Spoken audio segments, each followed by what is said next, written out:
Recipe ganang murko ng Batangas ang inyong hanap? Ay siya, kung hindi nyo alam kung paano lutuin, ay ari ang inyong panoorin. Tayo ho ay mag-uumpisa din sa karne ng baboy na giniling. Kailangan natin na malinis na kamay. Siyempre, mga basher ay nagmamalinis din eh. Yung karneng giniling na yun ng baboy nga ho pala ay pinagsama ng taba at saka ho karne. Para sa unang timpla ay kailangan natin diyan ng chinap-chap na sibuyas at bawang. At saka rin ho carrots at hotdog. Naglagay rin ng margarine at bell pepper. Tapos ay madami-daming itlog pero nakadepende yan sa kung gaanong karneng kadami ang inyong gagawin pang murkon. Tapos ay nagburbur na rin diyan ng asin ho at saka paminta at kaunting bitchin, tuyo at saka ho papalasa at saka ho suka. Ngayon naman ay maglalagay na rin diyan ng pineapple juice yung nasa lata ho. Pati rin nga ho pala liver spread. Tapos ay maglalagay din nga ho pala diyan ng tomato sauce at saka ho ketchup din. Hindi nyo rin ho pwedeng makakalimutan diyan ng oyster sauce. Katulad nga ho na sinasabi ko kanina, kailangan nyo dyan ng madaming itlog pero nakadepende naman yan sa dyan sa kung gaano karaming karne ang inyong lulutuing pang murkon. Tapos ay maglalagay din ng asukal pang pabalance yung lasa. Din ho pala maglalagay ho ng green peas at saka ho pickles. Okay na ho yung timpla tapos hahaluin na iyan at sa paghahalo ho na rin sa katunayan na yan, hindi naman ho mandatory ang mag-gloves. Mas okay nga ho yung nakakamay. Gawa din ho kasi karanaywan kapag sobrang linis ng kamay, kaigin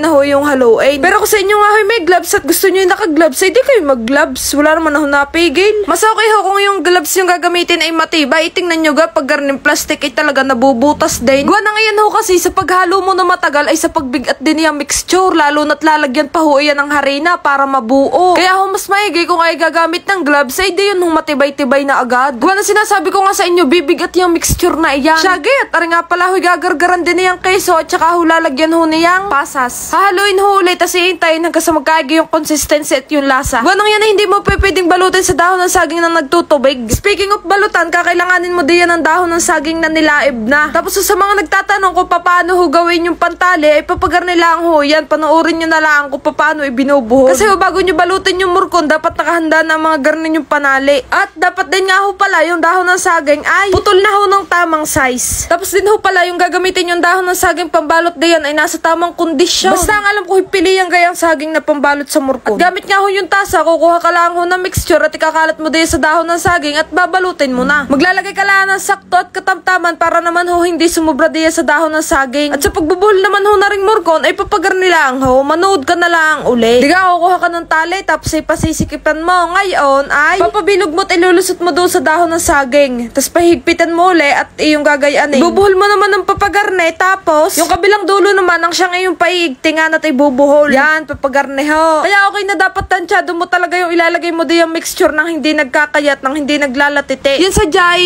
dalawang dulo, sadyang dapat yan mahigpit, maigting ang pagkakabuhol. Kung ayaw mo yan magbukahan pag niluluto. Hanggat may paglulusutan ay ilulusot mo sadya ang buhol na yan at nang nagkakaigi at yan, ayos na. Pag may garning kalalaking size, sadyang kaigin na yan. Papatas na nga lang din sa lathay at yan ready na para i-steam. Yung tatakluban na rin pag kaigin na at pag yung tulyase, mainit na ang tubig, pwede na ho diyang ilagay yung lathay para ma-steam. Diyos ko po, sinasabi ko sa inyo, namang taga lutuin bago maluto ang isang are. Ay sadyang aabutin ka ng gabi. Pero tingnan nyo naman are, sadyang hindi maiiwas ha. Tingnan nyo ang tinuturo ko ngayon, anong pagkalaki. Ala, ay sadyang pag walang nakatingin, pwede mo yung ipang take out. Ari nga ho pala kinabukasan na, digayan, tapos na hong i-steam iyon.